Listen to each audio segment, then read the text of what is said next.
Indeed, lads, welcome back to another video on the channel. Today I got for you guys post-patch most meta 4-4-2 custom tactics and player instructions for you guys. So what we're going to do is run through each tactic and each player instruction one by one with a bit of gameplay to show you guys just how good this formation is and why. So let's get into it. Alright, so today we're only going to be focusing on the 4-4-2 formation alone. Straight into it, defensive style is set to balanced, width set to 40, and the depth is set to 60. Now this 40-60 combination right here I used in my previous tactics video on the 4-1-2-1-2 narrow. It's a great spot for your back line. The width being at 40, since this is a wide formation, will make your team sort of compact, make them like clog up the middle, make it harder for your opponent to break through. And the depth being set to 60 is a great spot for your back line. And we'll show some footage right now on what your team will look like defensively in the 4-4-2. So the defensive shape is exactly what you would expect. Flat 4 back, flat 4 through the middle, and the two strikers up top. Now I recommend defending with your center mids all game, just running around with them, make it hard for your opponent. But in this case right here, you should really be using your striker to track back, utilize all your players to win the ball for your opponent, make it hard for them to get through. Don't pull out defenders and make it easy for them. Moving on to the offensive side, build up play and chance creation are both set to balance. Now I have these both on balance because I really rely on my instructions that we'll get into. Make sure to stay for that to sort of create in the attacking third. I also like to use my L1 R1 triggers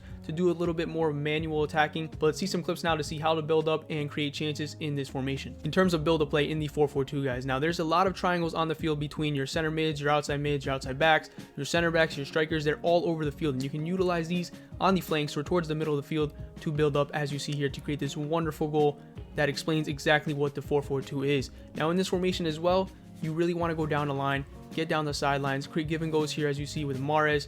Get down the sideline, force your opponent to pull out his center backs or his outside backs, any defenders, to make it easier to get towards the middle of the field and score some goals. And also, when your opponent's playing a high line, look to do these give and goes that you see here with Karim Benzema, your left mid or right mids, and drive down the line. Eventually cut it back and find the player in the middle. Now for chance creation, this sort of goes hand in hand with build up play, but more focused on the attacking third sense. So when you're in the attacking third, you want to work the ball around with your center mids at that top of the box area, but how to get there is really going down the sideline and then cutting it back. As you see here, cut it back, find one of your two center mids, and then try and find those R1X driven passes into your striker as you saw there and create off of that. A lot of give and goes, a lot of R1X passes, but really what you want to do is pull them out wide as you see here, cut it back, that I'm eventually going to do here, and look at the middle, look at the options that you have to score goals. The width is going to be 35 and the players in box is going to be set to 5. Now the players in box, the amount I put here is going to create the perfect setup when you're driving down the byline or you're trying to get across it when you cut it back, and I'll show you guys why that is right now. With the players in box being set to 5, you're always going to have 3 players inside the box, your 2 strikers and your far outside mid, in this case sort of trailing in Mahrez, and on the top of the box you're going to have a pressure relief pass always open there for you. In this case it is Draxler, but when you look inside the box, when you cut the ball back, when you go down to the byline to cross the ball in, the options are endless. As you see here, take a look at the options to score goals. For corners I set it to 1 and free kicks I set to 1 as well. This is personal preference, up to you guys. If you want to change this, do as you like, but I prefer 1 and 1. Alright, moving on to the instructions now. These strikers are both going to be set to stay forward, but one of them is going to be set to get him behind. In this case it's the faster one, Wilfried Zaha, because what this does is sort of push your opponent's back line deeper, because this year they tend to follow those runs and give you more space to build up. And Ronaldo in this case would sort of check in more, almost be like a center forward or a false 9 with the balanced attack, but would also make those runs in behind when you need them to. So let's get into some gameplay now, and I'll show you guys how these two work hand in hand together. Your strikers are going to be showing up a lot in that top of the box area. I mean, where else would they be? Bit of skill here by CR7, what a goal. But most of the time, as I stated before, they're going to be staggered. CR7 dropping deeper, Zaha making the run in behind, pushing my opponent's defensive line back into their 18, creating space for this goal to happen on your screen right now. You don't realize it, but the get in behind instruction pushes your opponent's defensive line all the way back. It's horrible that that's in the game and my opponent can't do anything really about it, but you have to wait for opportunities to open, have some composure, wait for someone to check in or a run to be made in behind. Use a lot of R1X passes as you see going on here, a little give and go action, and also a bit of skill, and the goals will come for you.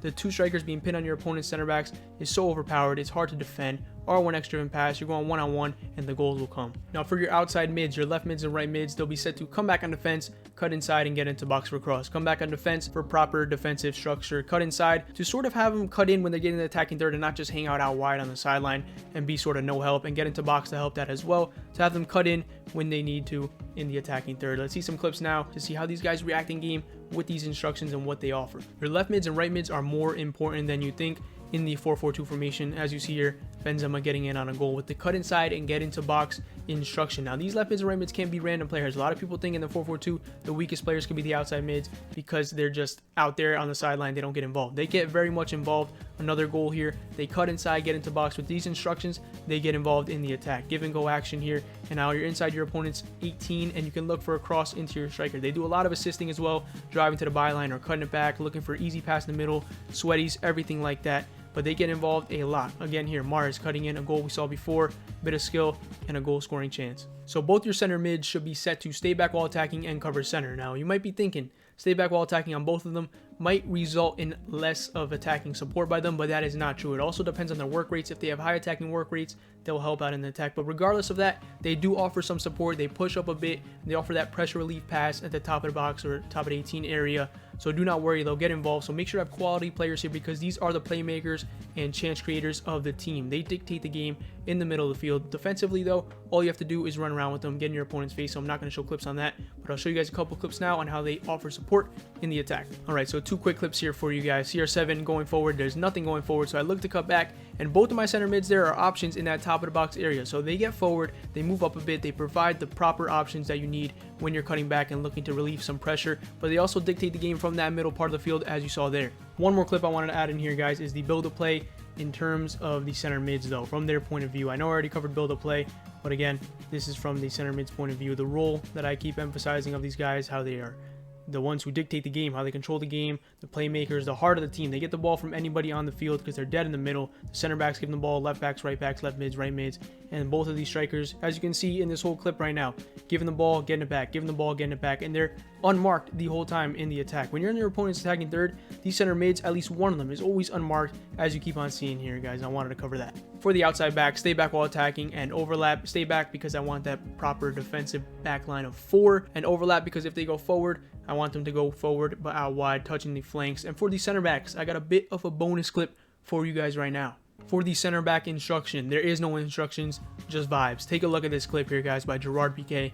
This is what you got to do in game with your center backs. I'm just kidding. Please do not do this. You're not going to get lucky like me with the red time finish dink over the keeper. What a goal by Piqué, man. Holy. Keylor Navas, I don't touch the keeper position instruction at all. Personal preference up to you, but thank you guys for watching today's video, and thank you for all the support recently on the channel, guys. You guys motivate me into the new year to keep working, keep grinding these videos out for you guys and give you guys some information and insight on how this FIFA 22 game can be so easy for you sometimes. So let me know in the comments below if you have any questions and comments on this formation or suggestions, things that you think could change, and maybe I'll test them out and see if it works better. Join the Discord, link in the description below. We have a growing community. We help out with squad building, which player to get here, just FIFA talk in general, non-FIFA talk, Premier League talk, anything like that. Good vibes. Join it. Other than that, guys, take care.